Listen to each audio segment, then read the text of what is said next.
heights, but it was cool here in the spring compared to what it is now. I think it's still going to be really hot tomorrow night for sure for the race. So I think handling is going to come into play quite a bit. I could be completely wrong, but I do think handling will come into play. I think the track will slick up and you'll be moving around a lot. I'm not sure how much we'll be lifting, but it seems like we've been lifting more and more the way that this racetrack has aged over the last couple of years. And how do you like your chances in this opening round?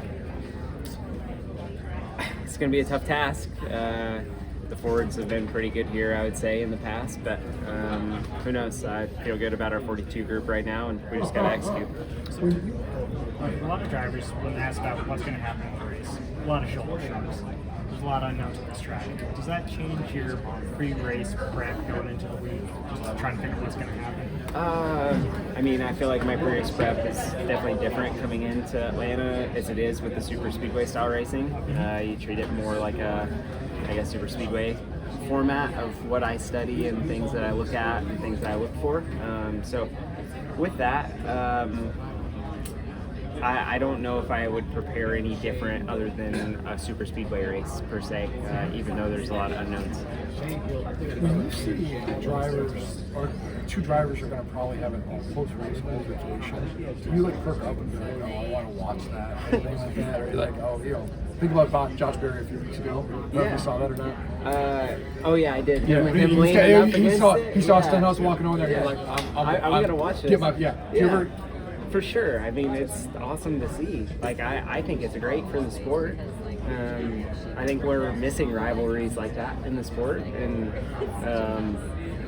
I don't know. Carson didn't show up with a black eye, so I don't know if Ricky held up his end of the bargain or not. Ricky said he's gonna. Yeah, I hear you. But overall, I think. You know the old term that we wish that there was a boxing rink on the front stretch post-race? I wish that there was that some weeks. I think there's a lot of guys that do. Man, we could sell some pay-per-view tickets, that's for sure. And so when you see a post-race altercation that's happening, afterwards, are you like going back and like CSIing it, and like looking at all the different videos and trying to piece together what happened and sending text messages like to other drivers or anything? No. I'm more or less just looking at the footage and either having a crackle or laugh or whatever it may be in that instance. I don't know. I think it's great for the sport, to be completely honest with you. Has there been a time where you saw something and you like sent somebody a text that was involved in it and you're like, I don't know, whatever? Maybe. I cannot confirm nor deny that comment. Yeah. We know Jimmy came in, and there's been a lot of changes, seemingly for the good, behind the scenes at Legacy. Are we starting to see the fruits of that on the racetrack now, with how the speed that you and Eric have really started to show, particularly the past month or so? Yeah, I think so. I think we're getting to a point where we've built quite a bit over the last 6 or 8 months, personnel-wise, team-wise, car-wise, culture-wise. There's a lot of things that have changed. But I feel really good about the spot that we're in with the amount of time that Legacy Motor Club has been alive, let's say. I feel that Jimmy definitely has the vision, and we're all trying to execute that. We're all trying to build our legacy here at Legacy Motor Club, and he's trying to build his legacy 2.0 as team owner, right? So I'm looking forward to continuing this process with everyone involved, all the men and women, and all the hard work that goes in at the shop. And who knows where it takes us. I feel good about our equipment right now. I'm confident in our equipment. At a lot of places that we're showing up to, we still need some work in certain areas that we know that we need work, but it's not for a lack of effort, that is for sure. Was there one big piece in terms of that speed that you were looking to find, or was it a whole bunch of little things that you felt like you needed that you're starting to get out of the car? It's a whole bunch of little things, but I mean, it goes back to personnel and surrounding yourself with a really good group of people, and being able to implement processes, procedures, things of that sort to try and make our cars go faster. You touched on how much. I wasn't in Gateway. That was Eric. That was Eric. No, you're good, Bob. No, it wasn't me. Nope, it was Eric. I didn't get that one.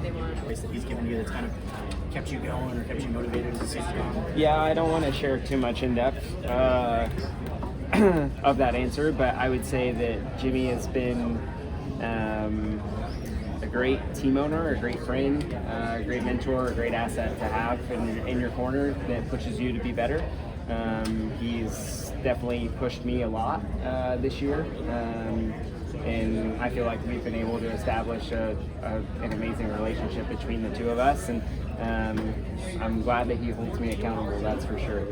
Having a 7-time champion like that and somebody who has 80-something wins in the Cup Series and Hall of Famer, legend, GOAT of the sport, right? Like, it's great to be able to have that and be able to bounce ideas off of him, but also for him to speak up and speak his mind and say, hey, what do you think about this? Or hey, what do you think about that? Kind of to get your mind turning in a different way that you may not think, and just trying to make the whole organization, program, myself as a race car driver better. So I know that, Richard Petty, of course, Petty achievements, those all existed before Legacy, but this form of Legacy is still super young. Yeah. So I was curious, how do you balance the wanting to hit these milestones, wins, top fives, all that different stuff, with the patience of, hey, we're still a relatively young team? Yeah, I mean, you're 2 years into it, right? Yeah. Or this is your second year, relatively. You have a year of notes under your belt, and still a lot of personnel changes from last year to this year. It's pretty much a whole new group again. It is a whole new group for me on the 42 team as well. So, I mean, yes, I want to win races. Yes, we want to run top 5 every week. Yes, we want to run up front and contend for wins every week, right? But you can't have your expectations set there, in my opinion, or you're just going to kind of disappoint yourself in a sense. Take it week by week and do the best that you can every single weekend, and where you end up is where you end up. My mindset has changed a lot being in this position, for sure, rather than being expected to win right off the bat. But overall, having a great support group around you, having great people around you at Legacy Motor Club, you know that there's hard work going in, and it is starting to pay off. You don't know the timeline on how long it takes, right? But we're having conversations internally, I feel like now, that we didn't think that we would be having for another year or so. So I think that that's all positive momentum and in the right direction. You kind of just answered this, but going off of that, with your group specifically being such a young, new group, how gratifying is it to have these results now, so early in your infancy? I mean, we have, 6 top 10s this year so far. It's been really consistent. My goal was, I didn't really have a goal on where to finish. I just wanted to be consistent this year, and we've been able to do that. We've been able to have speed. We've been able to show up with speed, and we've been really good at being able to execute the way that we need to. So we just got to keep that up. Got to keep learning. Got to keep communicating, doing all the right things, all the small things the right way, and ultimately it'll end up the way that it's supposed to.